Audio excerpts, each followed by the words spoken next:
खबर है उत्तर प्रदेश की राजधानी लखनऊ से, जहां आज 25 अगस्त दिन मंगलवार को राष्ट्रीय यादव महासभा के राष्ट्रीय अध्यक्ष प्रमोद चौधरी ने राजधानी में एक अहम प्रेस वार्ता आयोजित की गई। वहीं प्रेस वार्ता में यादव समाज से जुड़े विभिन्न महत्वपूर्ण और ज्वलंत मुद्दों पर चर्चा की गई।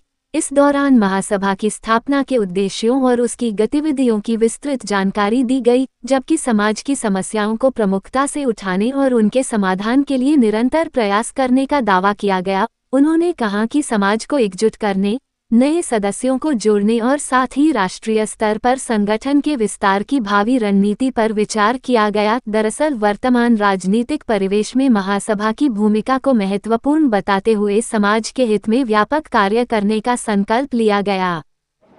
सर, आज एक बड़ी प्रेस वार्ता की जा रही है आपके द्वारा, मुख्यतः क्या विषय है, क्या कहेंगे?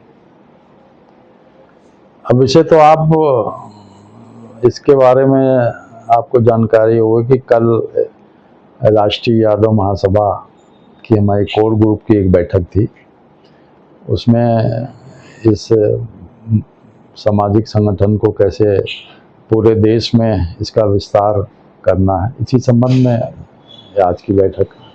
सर, बात कर लें कि पहले भी आप यादवी संगठन से जुड़े रहे हैं, एक नया संगठन बराबर बनाने का क्या मतलब है, क्या मकसद है?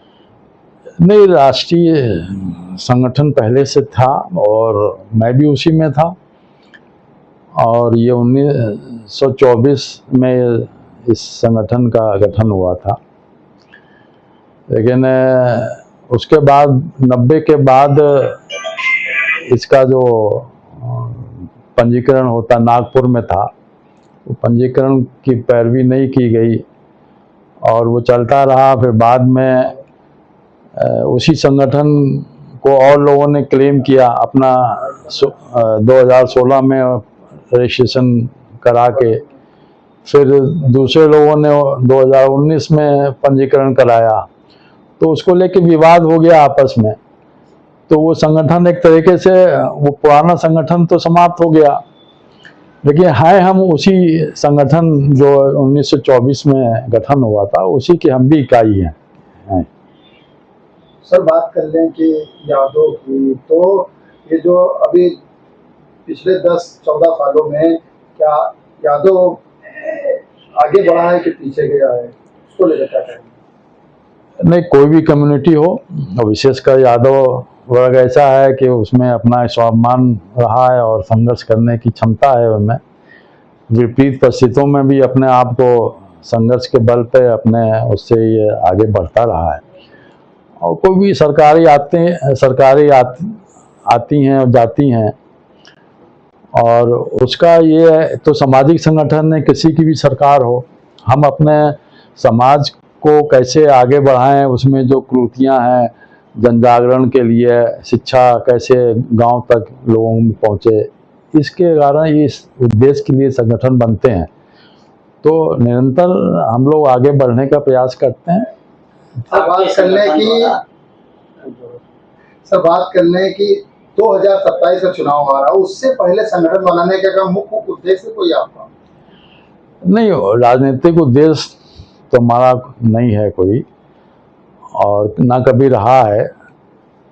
इसको अपने समाज को जन जागरण के लिए, क्योंकि एक इसका कारण ज़रूर है कि जिस हिसाब से अभी जाति जनगणना होने जा रही है, ये उद्देश्य हमारे लिए प्रमुखता से है, क्योंकि हमारा उद्देश्य ये है कि यादव समाज में विभिन्न अलग अलग उप जातियों के नाम से भी जाना जाता है। कहीं कम से कम 18-20 पूरे देश में ऐसे उपनाम हैं जिनसे यादव बिरादरी चलती है।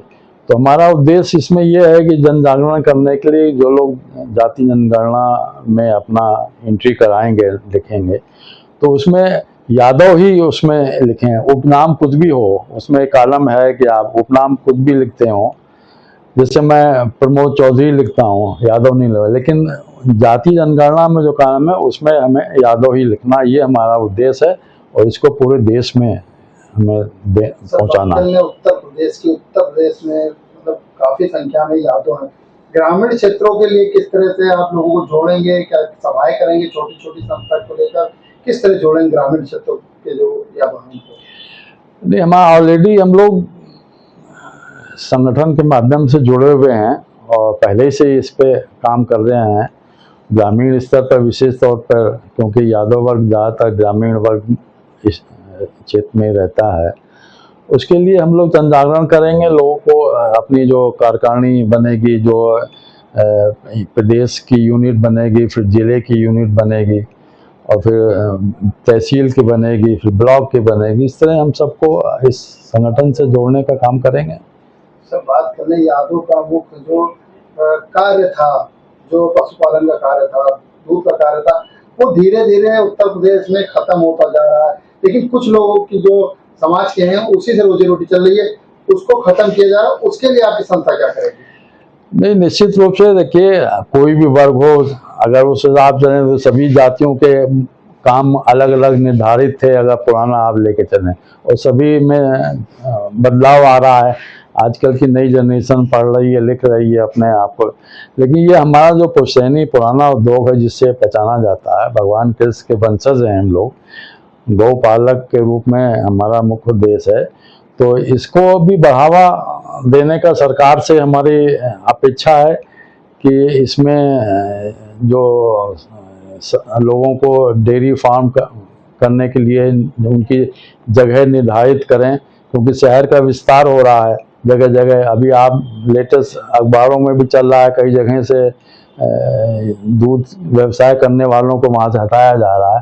तो हमारा ये कि सरकार को इसमें सोचना चाहिए, और क्योंकि दूध एक बहुत उपयोगी चीज़ है। अगर दूध को संसाधन उपलब्ध सरकार नहीं करेगी तो दिक्कत आएगी। तो हमारा ये कहना है कि सरकार को निर्धारित करें, चाहे शहर से बाहर कोई जगह उनको निर्धारित करके दें। आने वाले समय में क्या सर आपकी तरफ से कोई ज्ञापन भी दिया जाएगा शासन प्रशासन को? नहीं, ये ज्ञापन जो स्थानीय स्तर पे जो हमारे संगठन हैं, जो हमारे लोग हैं, वो देंगे, उनके ऊपर होगा, वो लोग करेंगे। और सर जो युवा हैं और महिलाएं हैं, उनको क्या संदेश देंगे और किस तरह जोड़ेंगे अपने साथ? नहीं, ये प्रमुख, आपने बड़ा अच्छा प्रश्न पूछा। आज के समय में युवाओं का और विशेष तौर पर महिलाओं की भागीदारी आने वाले समय में, राजनीतिक भागीदारी भी और हर चीज़ में उनकी भागीदारी बढ़ने की संभावना है। तो हम लोग चाहेंगे कि इसमें महिलाओं को आगे लाएं समाज में, और जो राजनीतिक आगे जैसा कि है कि उनका रिजर्वेशन महिलाओं के लिए चाहे अगले चुनाव या उसके अगले चुनाव में होगा, तो राजनीतिक रूप से भी उनको सक्रिय करना है कि अपने क्षेत्र में अपने सक्रिय रहें और राजनीतिक भागीदारी अपनी सुनिश्चित करें।